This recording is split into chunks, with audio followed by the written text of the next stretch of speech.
Well, hi, everybody. Welcome to the podcast. My guest today is Rich Sheridan.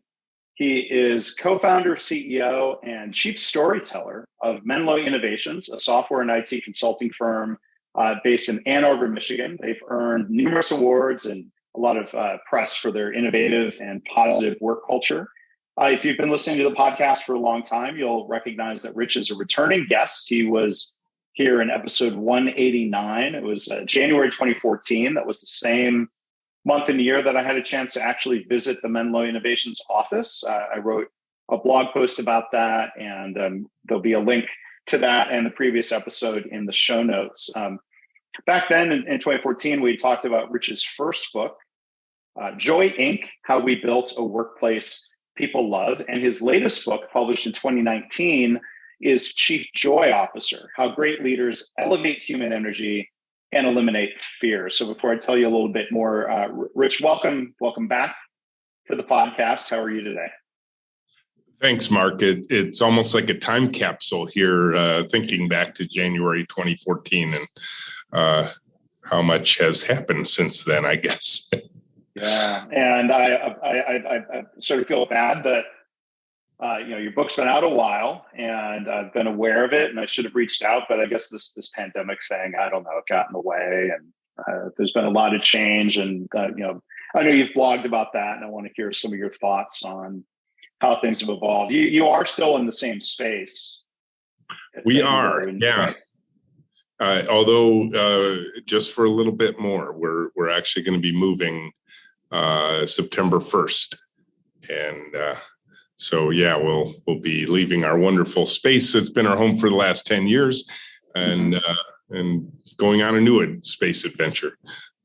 Yeah, so let's come back and we'll talk about that later. There's fewer people in the background compared to times before, and for those who are just listening, you could go check out the YouTube version, and we'll see if there are any dogs or babies, or probably less of that in the background these days, right?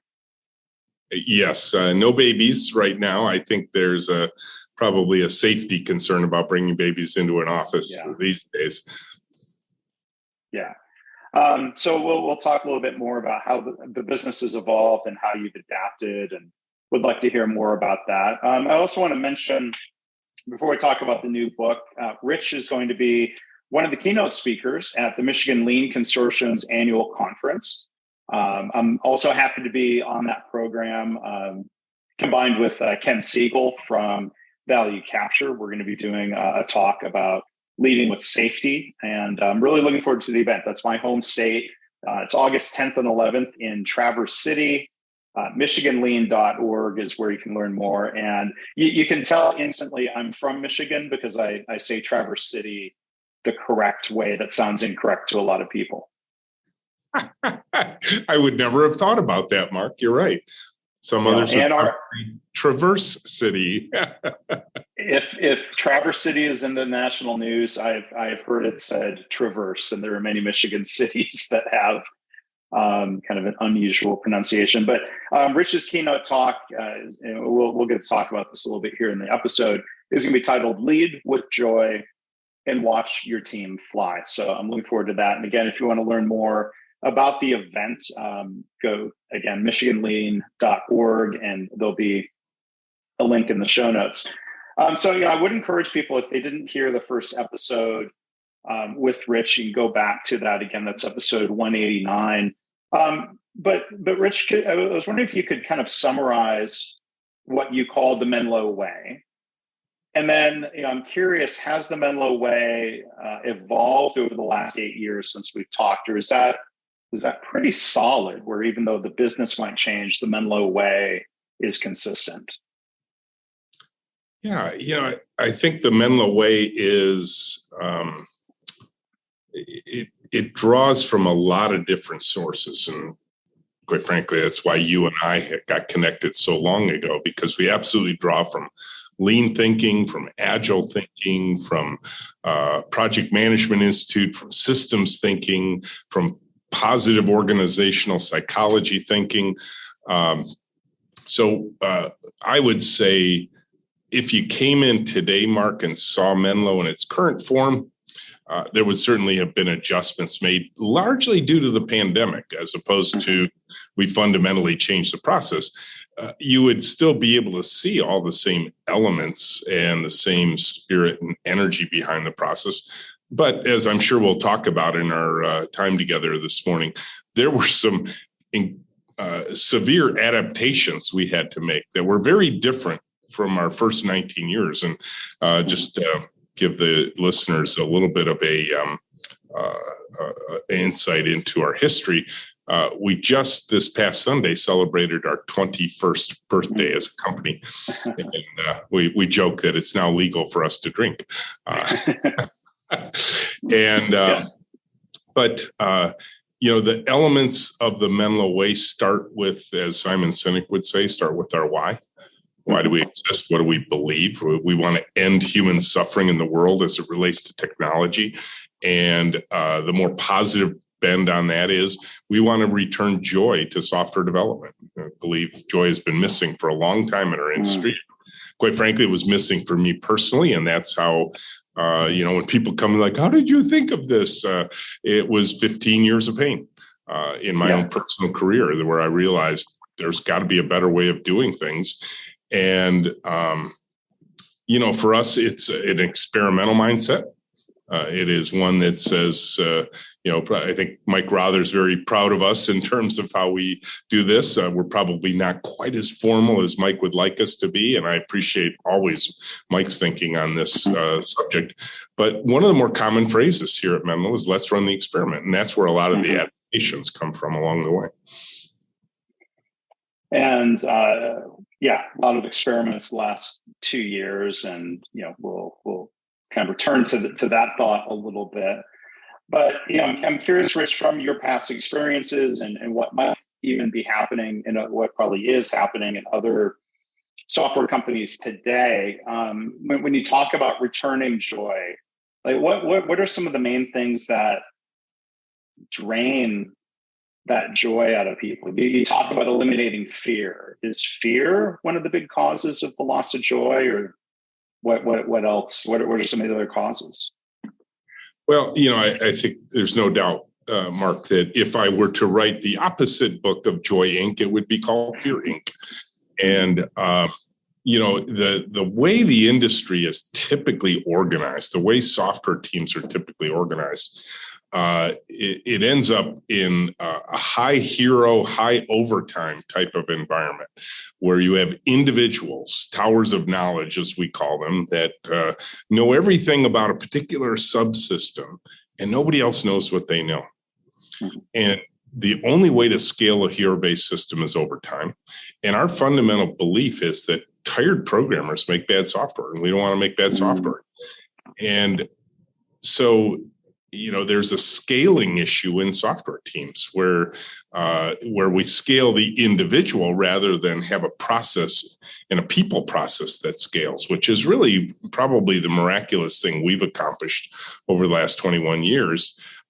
We are able to do something that most people say there's a law against called Brooks Law. It says you can't do what you suggest you're doing, Rich, and it's obviously we've disproved it because we have. If a project here is behind and it needs to go faster, we add more people. And, that's an easy thing to say. And it is, as we get into the details of how we work, it's fundamental to the process we use here. Just to give you a little bit of a peek into that, everyone here works two to a computer. 2 people, 1 computer, sharing a keyboard and a mouse, collaborating on the same task at the same time. This isn't, hey, Mark, come help me with my work. This is our work done together. And those pairs systematically switch at least every 5 days. So we have no one person on the team that is a singular tower of knowledge about any one particular point, because they are having to share their knowledge with each other through this paired work. And the delightful thing is, let's say 4 people working on a project for a few months, and they're switching in their pairs every week. So you get 3 good combinations of people, and we'll probably bring others in from time to time to cover vacations and outs and that sort of thing. But then the customer comes and says, hey guys, something happened in our business. We need you to go twice as fast. Well, we'll bring 4 more people in, pair them with the original 4. And suddenly we have, within a couple of weeks, a team that is producing twice the output of the original team at twice the size with the same work schedule. And we tend to adhere to a pretty strict 40-hour-a-week work schedule. No weekends, no overtime, no denying of vacation requests and that sort of thing. And, and I think that's where the fear creeps in a lot of organizations when, say the boss stops by and says, "Hey, Mark, how's it going? How's that project you're working on? Are you coming in this weekend? You're not really thinking of taking a vacation next week, are you? I mean, we're pretty close to the deadline, Mark." And of course, fear starts to rise, pressure mounts, individual pressure mounts. Here, we just don't have that. And it's, we work on hard projects, we work on long projects, we work on complex projects. But our belief, again, is you want to create, as Kent Beck said in his original book on this topic, Extreme Programming Explained, a sustainable work pace. And software projects, especially these days, are often very big and very long and require a lot of people. And if you don't have a sustainable work pace, you're going to get to a certain point where your team burns out.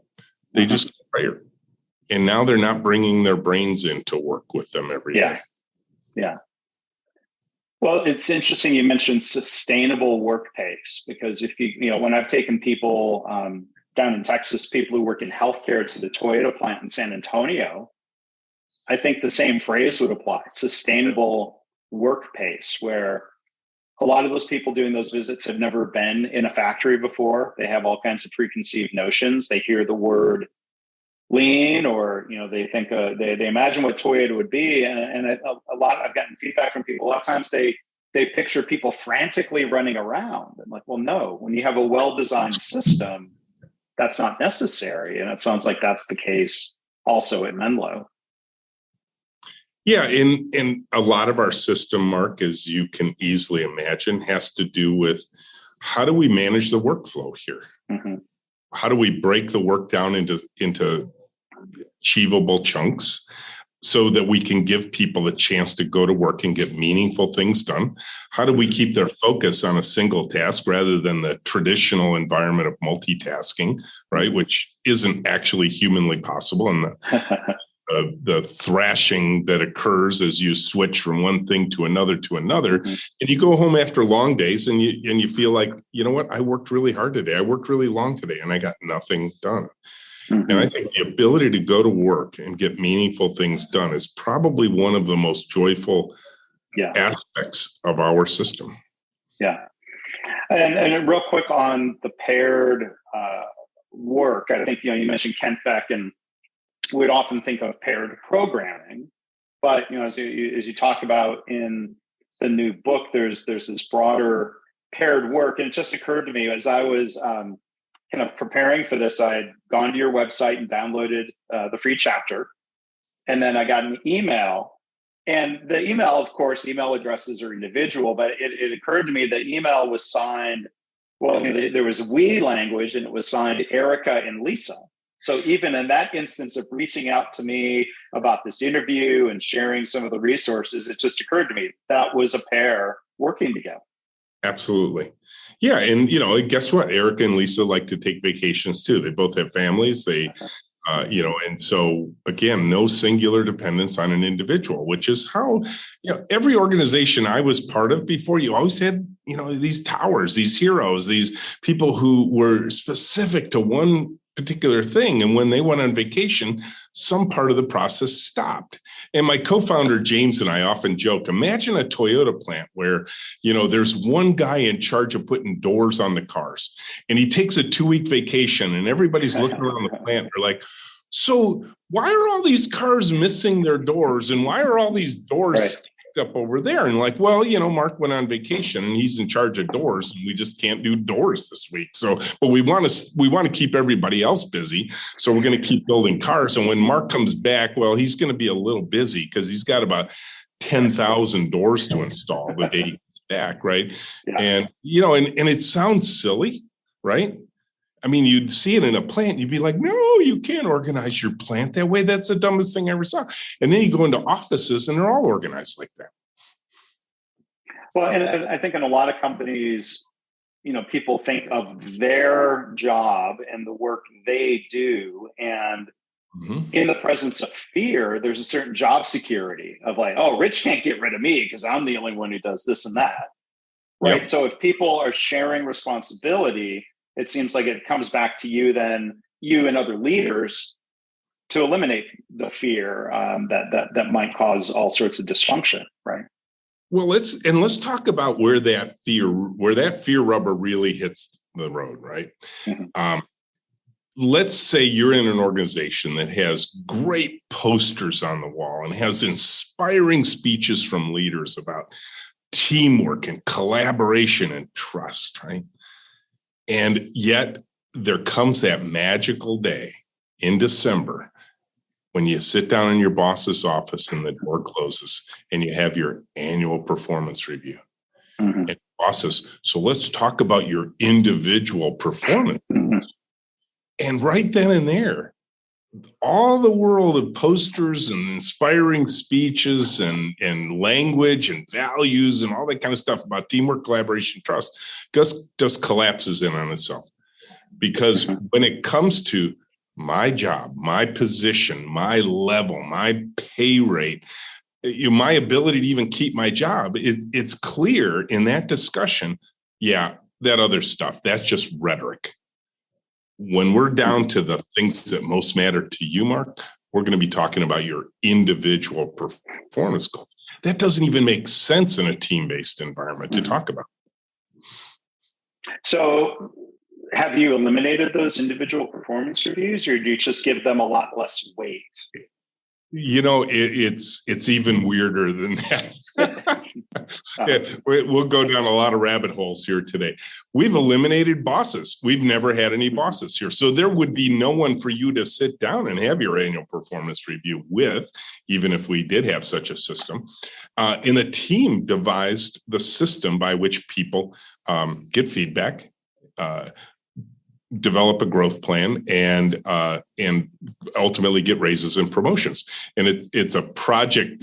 One of the delightful things that we've invented during the pandemic, or reinvented, because we've always had a system like this. It got a lot better in the last couple of years. Mm-hmm. We named a project Prosperity, and I gave the team the full, freedom to do whatever they want to do in this. But I told them, I said, do not make this process about raises and promotion. Make it about personal growth of people, and the raises and promotions will follow. And what they devised is it's so beautiful. We do tours of it.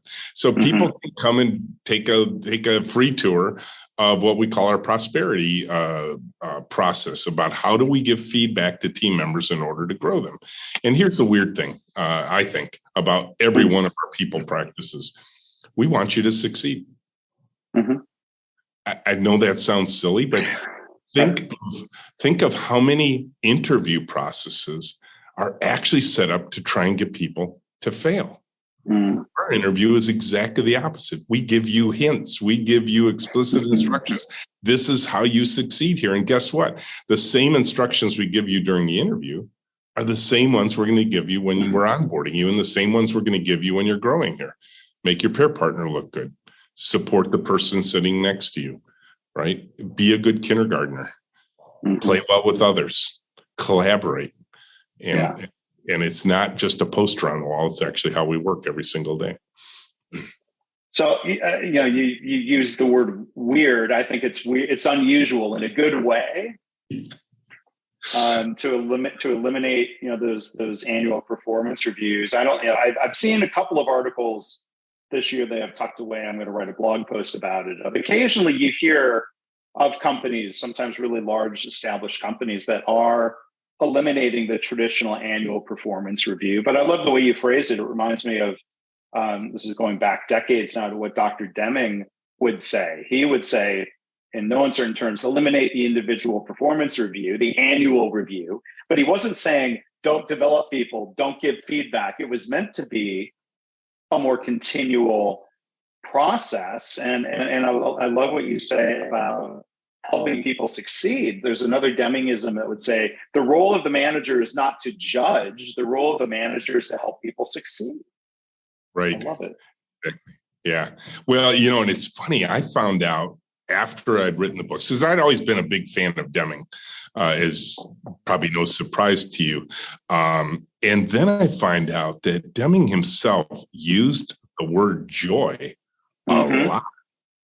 And, and it was just fascinating to me. In fact, chapter 10 of Chief Joy Officer, I use a Deming quote as an epitaph, and it says, management's overall aim should be to create a system in which everyone may take joy in their work. Yeah. And I would say if there was one phrase from Deming that describes our intention in terms of creating Menlo, that is it. Yeah. Yeah. I love that. And, trying to, and Deming would talk about, he would call them the forces of destruction. Oh, yeah. The things that drain joy out of the workplace, annual performance review being one of them, targets and quotas and incentives being another one. And I think people come into their career, and I'm sure they come into a workplace like Menlo as excited as they're ever going to be. And Deming would say, I'm paraphrasing him, forgive me. I think he would say, Rich, they're going to come in at this level. Don't let it drop. Right. Right. No, I used to say, Mark, that in onboarding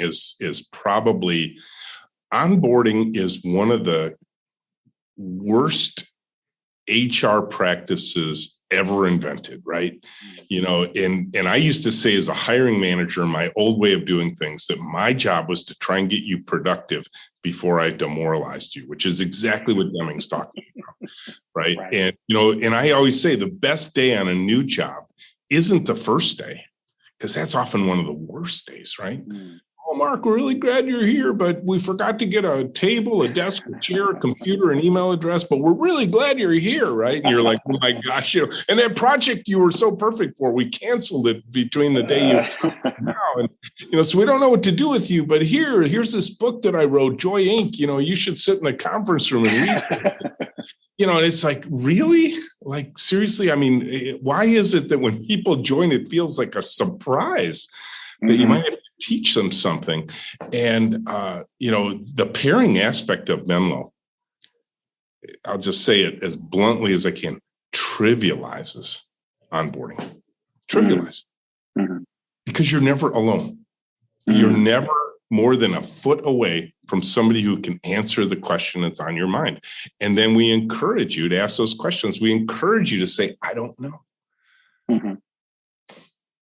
Well, and I think that's a sign of a healthy culture where people can say, I don't know, where they don't have that fear of not having the answer to the point where they make something up, or they're BSing somebody, or even worse, BSing a customer. Right. You don't want that, right? I mean, it's funny we should be talking about this, because right there, you can see what I'm pointing. There's a poster that you can't read. It's on the pillar there. And what it says is, one of our bigger posters says, it's okay to say, I don't know. Yeah. And I think one of the other kind of more fear Inc. dynamics, somebody's new on the job and they're told, it's often subtle, of like if they have an idea, they'll be like, hey, whoa, you don't know how we do things around here. There's this pressure of like, you're new, therefore you need to just shut up and absorb what we're doing. So it seems like in a Joy Inc. environment, people would be free to ask questions. People would be welcome to make suggestions. That goes to a phrase here that they will learn very quickly. When somebody has an idea, the answer isn't, well, we've never done it that way before, or I think that's against policy, or we tried that 5 years ago and it didn't work then. The answer is typically, I don't know, let's run the experiment, see what happens. You can sign up at least one other person to join you in that experiment. The odds that you're going to be able to try something new, see how it works, but also the willingness to say, okay, that didn't work quite the way I was hoping. How could we make an adjustment? And that's why I think, Mike Rother and Kata and all that sort of thing is, it's the same spirit and energy behind that. Yeah, and I would propose. I mean, I think you bring up a really common scenario. If we have something we're skeptical about, we could say, let's run the experiment and see if it works. I always think through like a filter of, does it seem likely the experiment would physically hurt somebody? Like, okay, if not, right. If not, let's run the experiment. And it gets back, and I talk to a lot of people about this, and they're like, oh my gosh, how do you trust people to run good experiments? Like, well, number one, if you're building a team of people you don't trust, you might want to take a harder look at how you're building your team. But the other thing is, I think, call it managerially, people are like, we're going to come off the rails here. People are going to be they're going to be sending free money out to customers because they think that's a good experiment. Like, really? I mean, do you really think people are going to do that? Because I think and I'll just say it about us, people ask us, what's part of the Menlo magic? And I think part of it is people believe in what we do here. The people who join here believe in the approach we're taking and why we take it and what its purpose is. Now, I would guess some of the reasons they can believe that is because we can explain it to them. We set reasonable, rational, explainable expectations for people about how we work. So nobody's going to come into Menlo and say, for example, you know what? I think we should just stop that whole pairing thing. I think that's my experiment. Let's just stop pairing for a week. And, I think they would reasonably expect they would get, no, we're not going to try that experiment. Sure. And why? Because the expectations about the basics of how we work are pretty well set, pretty well understood. Now, people might say, for example, last couple of years, maybe we could do remote pairing. Maybe we don't have to be in a physical office together and that sort of thing. But, I think generally speaking, rational human beings are going to behave rationally. Yeah, I've had similar conversations with healthcare leaders where they have what I would propose is maybe, I think how to say it. Like, well, I mean, they have fear. It could be like irrational. Doesn't sound like that. That wouldn't be a good word to use of people because who wants to be called irrational? But what is that fear based on? Like I've seen, if anything, in healthcare or in a fear inc environment, people have been conditioned to be too cautious. If anything, we're trying to help them become, experimentalists. They're unlikely to suddenly start being reckless once you've empowered them. If anything, you've got to really encourage them to try things that are even a little bit more aggressive than they would have thought of or would have felt comfortable doing. Well, and in a healthcare environment, I'm guessing, for example, one of the biggest fears is speaking up. Say speaking up to a doctor. And figuring out what are the patterns we can use to encourage people to wash their hands. Right? Yeah. And there's a lot of hierarchy and a lot of fear. Yeah, that's often where the fear comes in. And again, go back to that annual performance review day, right? Ultimately, those forms typically come down to two check boxes, only one of which is going to get checked. And I'm pretty sure most people don't go into their annual performance review thinking, yeah, I pretty much just met expectations this year. Yeah. Like, yes, I exceeded expectations. This is my year. Yeah. This is going to be the big one, right? And then the boss says, well, only 3.7% of you can exceed expectations this year. and you did it 5 years ago, so you got to wait your turn. And everywhere we could start every Fear Inc. lesson right out of how are those boxes getting checked? Yeah, not to get too sidetracked on it, but you've triggered a memory. The last time I was at a large company that did these sort of annual reviews, I think the annual score went up to a 9. And if I'm remembering right, my direct manager would have slotted me in as an 8. But then, like you said, he got told, well, we can only give so many 8s. So I got bumped down to a 7. I'm like, why even tell me all of this? Just give me a 7 and let me go on my way. Yeah. I can't imagine if Deming were in this conversation right now. It's like, what are you doing? Giving a human being a number on a 0 to 10 scale. Come on. Seriously. And here's the beautiful question. And this is why our team does all the work around giving feedback, right? How on earth would I know how you're doing here? Mm-hmm. I'm in a 1 hour conversation with you right now. I'm not out there on the floor watching how Dan's doing in relationship to a customer. You know who is? His pair partner. Mm-hmm. And then next week's pair partner and next week's pair partner. You think the people you pair with every day, every minute of every day might, if they're well coached in how to give feedback to people and what to watch for and what our expectations are, you think they might be better equipped to give Dan some really, informative feedback about what it might take to grow to the next level here? Yeah. I want to ask one other question, Rich, about, when it comes to hiring and thinking of the culture that you have there, companies will often talk about hiring for attitude, hiring for culture, hiring for fit. We can teach you everything else. But, I think of like the one thing you highlight that's a Toyota characteristic that they value highly is humility. So I'm curious, in your interviewing process, are you looking for humility? Are you trying to screen out those who seem to not have a lot of humility? How important is that to you? Well, it's very important, because you can imagine if two people are working together and I've got an idea and it's got to be my idea, and it's got to win, right? It's just not going to work here, right? Mm-hmm. Over time, the team just, they won't want to work with you. If every time you have an argument, if every time you have an idea, your way needs to work. And so we try and coach people right from the moment of first contact is help the person sitting with you succeed. Mm-hmm. And that is kind of a subjugation of self, an expression of humility at that particular moment. And we're teaching it right in the moment of first contact. And I used to say, Mark, that we hired for culture fit. I don't say that anymore. If you saw the variety of people we have gathered in this team, I kept watching the team we built, and I kept reflecting on this hire for culture fit thing. And I thought, there's some incongruity here. What is it?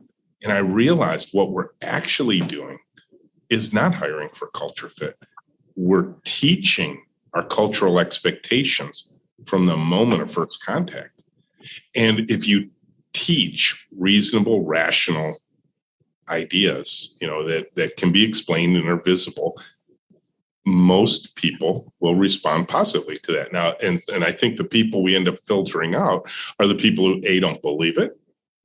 They say, oh yeah, whatever, teamwork, collaboration, trust. I know what they really want. They want me to exert my, my authority over this person sitting next to me. That's how I get ahead here. And that'll end up, if you can't adapt within our first interview, and we do an audition, we don't ask questions. We never ask questions during the interview process of the candidate, which is weird, right? Again, people are like, well, wait a minute. What? It's not an interview. It's an audition. You come in, we pair you with another human being who's also interviewing, competing for the same position you are. And then we tell you, Mark, your job is to help the person sitting next to you succeed. Make your partner look good. Demonstrate good kindergarten skills. And you might suck at it for the first pairing. Right? You may be terrible. You may be nervous. You may be trying to prove something. And then we pair you again with another person for another 20 minutes, and we do it 3 times. And we will literally, when we review you, deciding whether we invite you back for a second interview, somebody might say, there's three Menlonians who watched you pair in 3 different pairings, right? And the first person might say, oh, thumbs down. No way. Right? I saw terrible behavior. Next person says, it's doing okay. And the third person, double thumbs up. And there's been an interesting set of, almost humor around this. Some people are like, well, what if Mark was learning to fake it, fake collaboration? And, right. And my co-founder, James, had a funny response there. He says, can he fake it for 40 hours a week? Because I don't care if he's an axe murderer in his off time, It's like, as long as he can make collaboration while he's here, that's awesome. But the other part of it is, wow, look at how quickly Mark adapted in just a couple of hours, right? Once we started setting clear expectations for Mark, he adapted. And I think that's the lesson I've learned in the last few years about human beings. Guess what? We're incredibly adaptable creatures when you set out reasonable, clear, rational expectations for people. Yeah. Well, so one other question about the interview dynamic. Let's say, I think you said, well, these people might be competing for a position.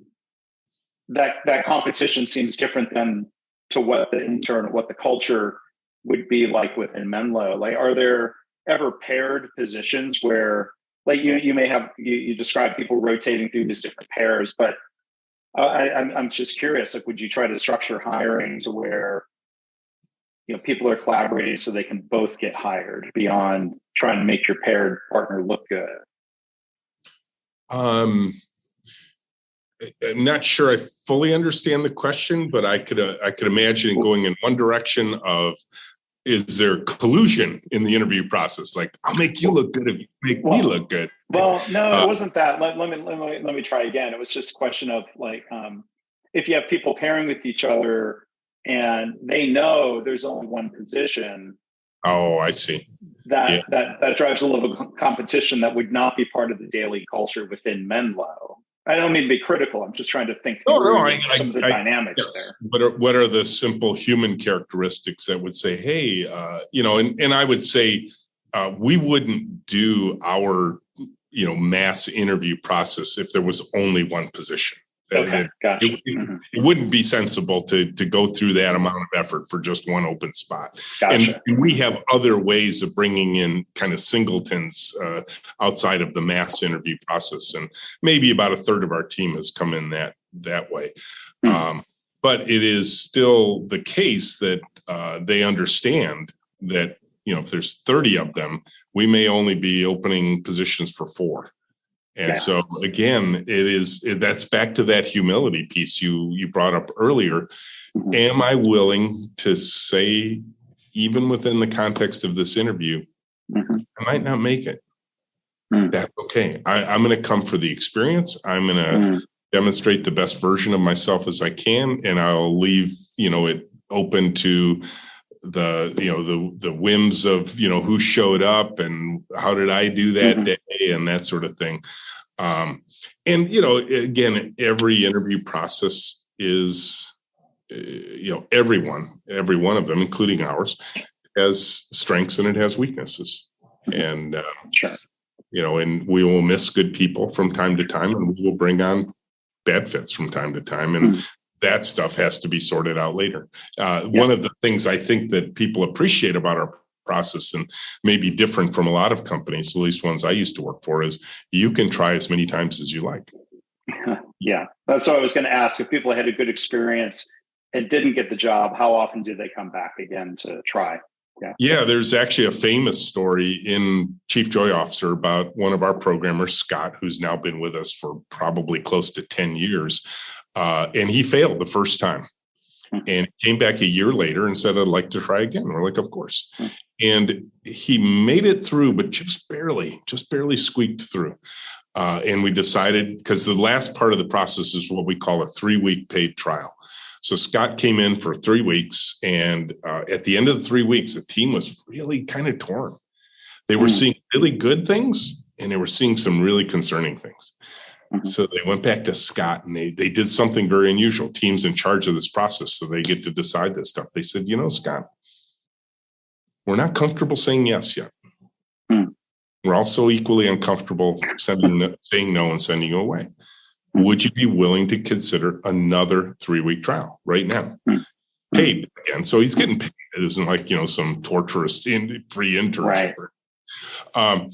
And he's like, yeah, I don't have a job right now. Why not? Right. And so weeks 1 and 2 of the second 3-week trial, he was still failing in important ways. He was failing to respond to the feedback we were getting. And he grabbed David in the middle of that second week trial, who was the guy he was paired with.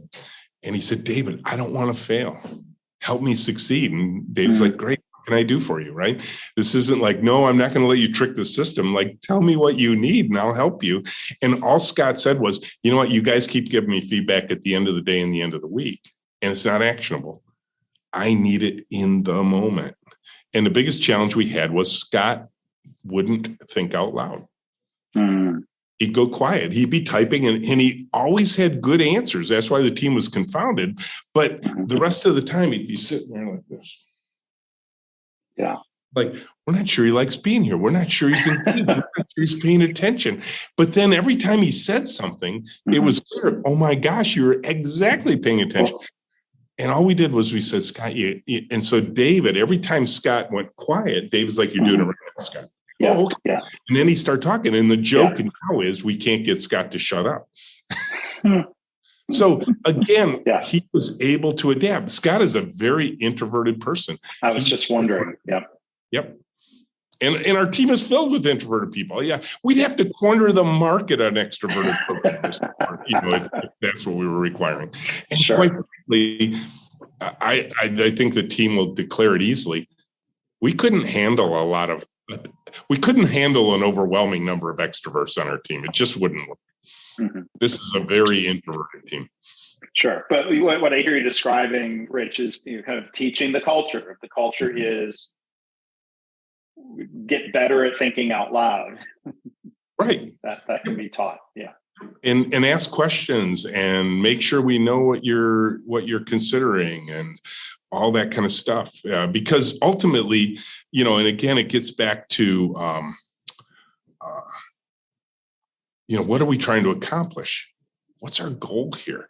And if, in a traditional organization, the goal might be, well, I want to get a raise or I want to get a job. And our goal is, no, we want to create great software for our clients.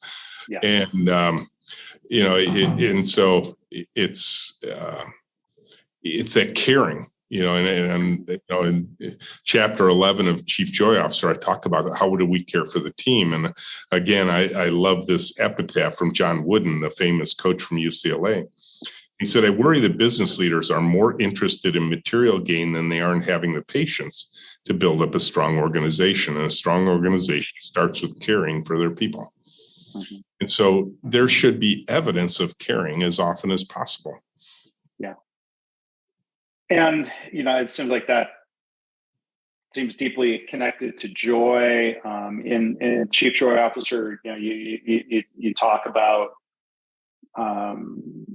letting people be their full authentic selves at work and caring for people and celebrating them. And one thing I was going to ask you to talk a little bit about pandemic time adjustment. So, you write, vividly about this idea of this proverbial mask that people wear in the workplace or that leaders might wear, the way we feel pressured to behave or present ourselves. And, so I'm curious, thinking back to, as you wrote about in these blog posts, March 2020, when we're all trying to figure out what's happening, how long is it going to last? What does it mean? Not just for the business, but what does it mean as individuals? How were you? I'm curious, how was it for you, Rich, to be your authentic whole self at work? That might include all these fears and uncertainties for yourself, for Menlo, for our country, for our world. I mean, how was it to navigate that? Yeah, I will say I was scared and I was panicking when the pandemic hit because what we were being asked to do that week of March 16th of 2020 was turn Menlo inside out, upside down, and go to the alternative universe, the inverted universe, right? You're going to take a team that has been shoulder to shoulder, closely collaborative. You're going to put them all in their individual home offices. You're going to take your high-tech anthropology practice, which is that's our go to the Gemba team. And they're not going to be able to go to the Gemba anymore because you can't get on airplanes and you wouldn't have a Gemba to go to anyways because they're all home.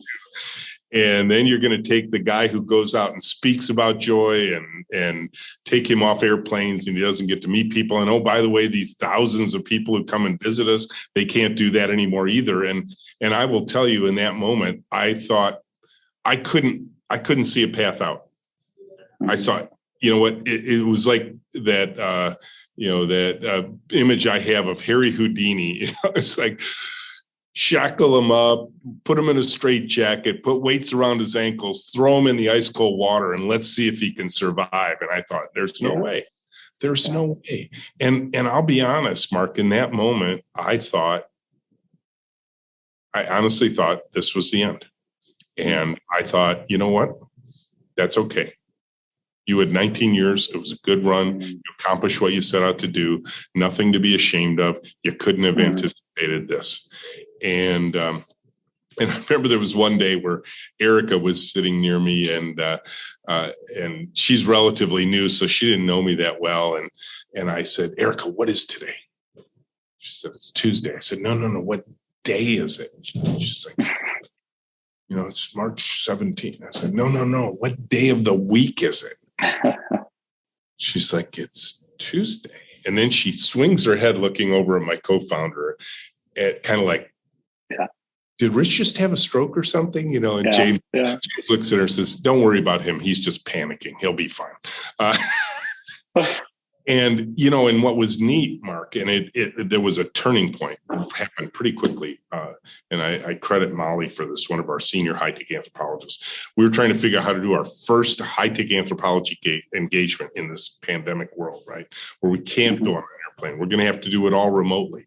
And I'm thinking, this will never work. But I'm not sharing these thoughts with the team. They're all in my head. I'm just, screaming, the run for the exits kind of thing in my head. And she goes, this will be so exciting to figure out how to do this. And right then and there, it was like this grand relief, because suddenly I looked around as best you could virtually.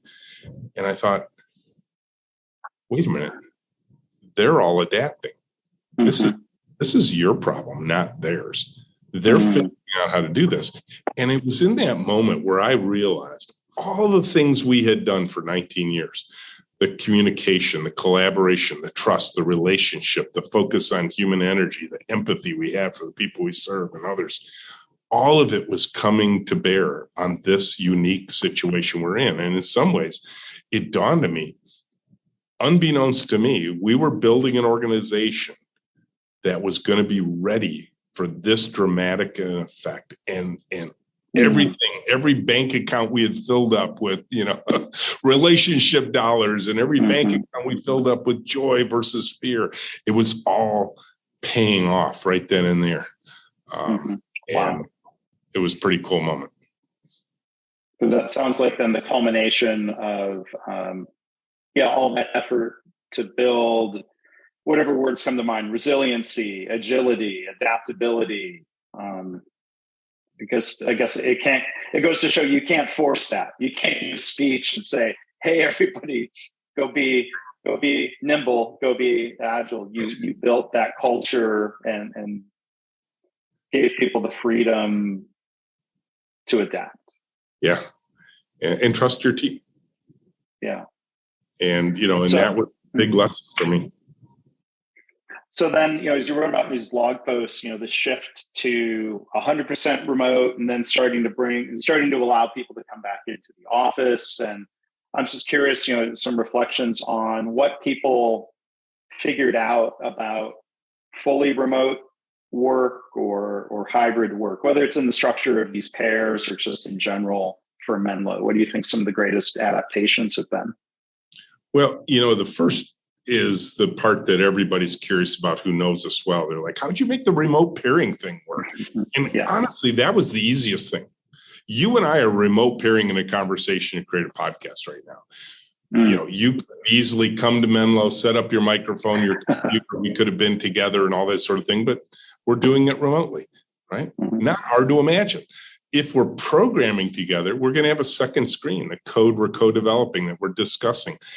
I think actually in some ways, pair programming remotely might be just slightly easier because for one simple physical reason, you and I can actually look at each other Mm. When we're pairing shoulder to shoulder, if I want to look at you, I actually have to turn my body and look at you and then look back at the screen. In this case, I just have to dart my eyes back and forth between the toes and the screen. And so that part was easy. And we had been doing remote pairing with our clients for a decade prior to now.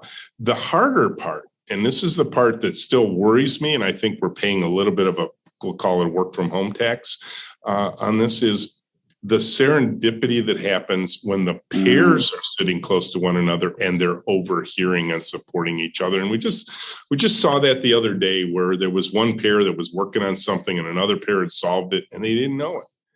And I think, those are the moments where, like, this isn't, the simple way I describe it is, it's working. It is not ideal. And it's also, and you wrote about this in the blog post, adaptations to the stand-up meeting to make that an effective virtual stand-up, virtual tours. Yes. Can you talk a little bit? One thing you wrote about, I think was interesting, was, in the spirit of let's figure it out, let's experiment, was your recognition that the virtual 15-minute stand-up wasn't really enough time, that you added some lunch sessions, you added some other time that wasn't happening in the physical workplace. Can you share a little bit about that? Yeah, and that was actually, again, the team leading that effort. They, of course, one of the things I think is a challenge in the pandemic that isn't as much a challenge for us as it is most organizations, is loneliness and isolation. Because we're all paired together and we're switching the pairs at least every 5 days, you still have a social connection with the people at work. We are apart physically to be safe and healthy. We are not apart socially. We just thought the idea of social distancing was an incorrect term, at least in our context. Yeah. And so physical distancing was important. Social distancing not required. Yeah. However, one of the things the team noticed early on was they don't see Rich and James anymore. They're used to us just being out in the room and saying good morning to them and, hey, how'd that sales conversation go that I saw you in yesterday? And they just weren't seeing that. How are you guys doing, right? How are you feeling about things? How's revenue and all that kind of stuff? And so the team said, could we get together with you? And we established this pattern of what we call Thursday lunch with Rich and James. And today is Thursday. We have one of those scheduled. And we started this maybe like 3 weeks into the pandemic, and it is now a staple. Every Thursday, they have lunch with Rich and James. And James isn't going to be there today, and I will. Or, sometimes we're both not there. So now we call it Thursday with or without Rich and James, But the fact matter is, it was this regular connecting point. And, when people are in the building, some of them will gather in a room with the owl camera, and then the people who are at home, because we're not 100% remote anymore. And so that has been a really good addition to our culture. And topics we talk about are timely topics of interest in that moment.